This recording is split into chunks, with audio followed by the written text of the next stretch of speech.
Nope, it's not a hairdryer, it's just my PlayStation. Any amount of research might have you believe that this is simultaneously the most unreliable and expensive console that you can buy, but after spending a year with the worst example I could find, I have a little bit of a different story. Let's talk about it. This model is a CECH A01, meaning that it comes with both PS2 and PS1 hardware on the PlayStation. This means that when it comes to playing any of those older PlayStation games, it's going to be like you were playing them on the hardware itself. Now, some models are partial software emulation for the PlayStation 2, meaning that while this one has pretty much full compatibility with any PS2 game, you might have some issues with titles on those other models. If you're looking at one of these models yourself and trying to understand which models or what, I'll link some resources in the description, but the most important thing to keep in mind is that if you see 4 USB ports on the front, that means it's backwards compatible with PS2. So for instance, if we look at this PS3 here with only 2 USB ports in the front, it's not backwards compatible with PS2s. You can also keep an eye out for the card reader door right here, and if it has that, that means it's a launch model. When it comes to PlayStation 1 games, every PS3 is backwards compatible with it, but it's only the launch editions that are backwards compatible with PS2 hardware. The reason for this removal in future models of the PlayStation 3 was that it was just simply too expensive for what it was at the time. Even today, $600 is a lot of money, and that's what these consoles were pushing back in the day, so it only made sense for Sony to remove it, unfortunately. And given that these are a launch edition PS3, a first generation product, they do come with their own set of problems. One being that, similar to the 360, it's prone to failure. Now, it's not as bad as the 360's Red Ring of Death, but there is quite a story of these things failing and getting the yellow light of death. I did have some other issues with this PS3, but we'll talk about that. But first, let's talk about the reality of playing games on this thing. You may be under the impression that because this outputs to HD, that your games are going to magically look better if you play PS2 games through this, when in reality, it's just like playing on a PS2 with component cables. Some games will look decent, and some games are going to look pretty rough, and there's no way around it. That being said, when I've played PS1 on this, I've actually been quite surprised with how good it can look on an HD TV. That crunchy pixel art look can actually play to its advantage, and in some instances it looks better than the PS2 games in my opinion. But regardless, this is probably the best that PS1 is going to look on real hardware because you don't have to worry about hooking up composite cables, and PlayStation 2 can still look pretty good in some instances. There's quite a number of games that I believe will support 480p progressive scan, which can still look pretty good, and in some instances like Gran Turismo 4 can even go up to 1080i. And of course, PS3 is where we started to dip our toes into the HD generation, and all of that's going to look proper. An underrated benefit to playing these games on a backwards compatible PS3 is the controller itself, and you may not know this, but the PlayStation 2 controller had pressure sensitive face buttons and D-pad. Until I started working on my last video on the Burnout series, I actually didn't realize that the D-pad was pressure sensitive, but it sure enough is, a detail that I would have completely missed if I had emulated it. And I know a lot of people have their grievances to the PS3 controller. They say it feels a little cheap, it's a little uncomfortable, and whether you're playing PlayStation 1, PlayStation 2, or PlayStation 3, you're getting the authentic experience with this. And in my case, the batteries in these controllers still last a long time. I've had to have put 30 to 40 hours into this PS3 recently, and I feel like I've only charged this controller once. Granted, with these aging, I'm sure a lot of people are going to get these with dead batteries, but somehow this one's still good.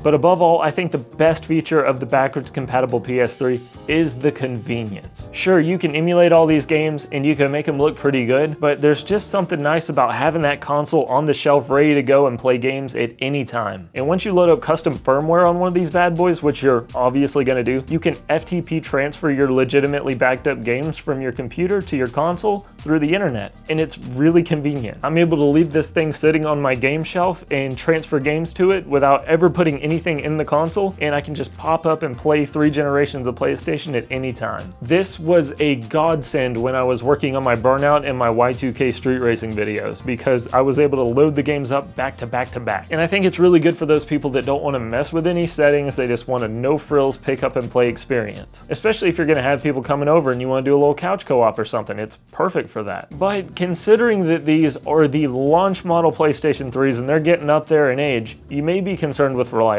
So that's where I want to start talking about my specific PS3 right here. Now, while I've had a couple of backwards compatible PS3s in the past and I didn't have a problem with them, this one was a different case. So when I found this one on Marketplace, I was under the impression that there was nothing wrong with it, and I got it for a really good deal. It was like 60 bucks. So I was like, hell yeah, I can't pass that up. And if you're wondering where you can get the best deal, just keep an eye out on Facebook Marketplace. If you're looking for the deals, they're gonna pop up, I promise you. It's the same way I scored this non-backwards compatible one for 30 bucks. I got my Xbox One for 50 bucks, and I got a PS4 for 30 bucks. And this was all within the past year, so I'm just saying, keep an eye out for the deals. Anyways, I was under the impression that nothing was wrong with this when I went to pick it up. Well, it turned out it had this issue with the lid just wanting to fall off, just like that, even though the security bit was still in it. It also had a big chunk taken out of it right here in the corner where I got this Band-Aid. And then the icing on the cake was when the kid selling it told me, oh, by the way, the HDMI doesn't work, but you can use the composite cables. But I had already driven like half an hour to go meet this guy, and I figured, hell, for 60 bucks I can't pass it up, and I can still play it with component and it'll look pretty much just as good. So eventually I get home, I hook it up and I'm playing it. Everything seems cool until it's not so cool. I was trying to play the PS2 version of Most Wanted, and sure enough, this thing overheated on me. That is not good. So clearly something was going on here, and this is where I decided to make my video cleaning it out and replacing the thermal paste on it, which I was really nervous to do, but overall, it wasn't a bad job, and it seems like it did the trick. Until recently. So I've been playing on this thing a lot, and in the beginning, right after replacing the thermal paste, I never heard the fans kick on. This thing was very quiet. But in recent times, it is like a jet engine taking off.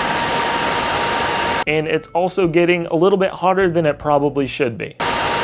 Now, I know that when I replaced the thermal paste on this, there was at least a few people that mentioned that I should de-lid the chips on the board to properly replace the thermal paste. But I was not comfortable de-lidding the chips on this board. That is far beyond what I'm capable of doing. I have heard that there is an eraser trick that you can use to help keep the temperature down, but I haven't tried that. That being said, I have been trying to kill this thing and it will not die. Within the past few months, I've had to have put over 100 hours on this thing, playing games for my PS2 video retrospectives, playing PS3 content, and hell, just last night as I was trying to capture footage for this video, I just got sucked back into GTA 5 and I was playing that for hours. Isn't it crazy to think that a game that people are still playing today was designed for a console made in 2006? The worst of it had to be when I booted up The Last of Us because oh my god, man. I don't think I've ever heard this thing that loud. But despite this, through all of my testing as I was playing it all day yesterday, no problems. I played through every single Burnout title. I played all those Y2K street racing games on it, no problem. And I've just overall been recording a lot of footage and just leaving this thing on and forgetting about it. And while sure, maybe it's irresponsible of me to not be properly fixing this console, I just don't really care about it, man. It would cost more to fix this thing than it's honestly worth. Again, I paid like 60 bucks for it. The HDMI port doesn't work and it's already beat up on the outside. So this thing isn't exactly going to be holding its value, but for what I paid for it,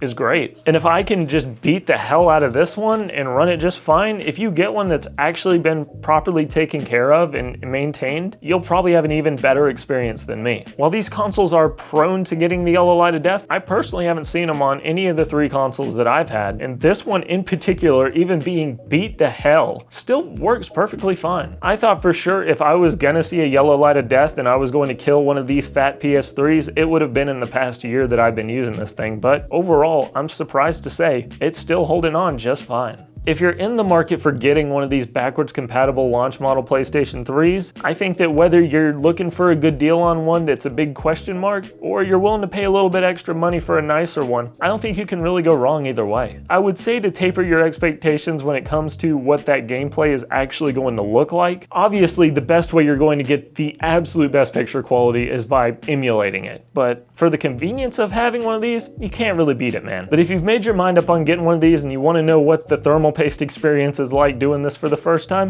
you can check out my video on it. If you got any questions or suggestions, be sure to leave them in my comments. Tell me what you think. Are you using one of these? Would you use one of these? I think it's a great content creation companion, and I'm gonna keep using it till it dies, I guess. We'll see how it goes. I'll let you guys know when it dies. See you in the next one. It's been Josh, T, whatever. Like and subscribe, baby.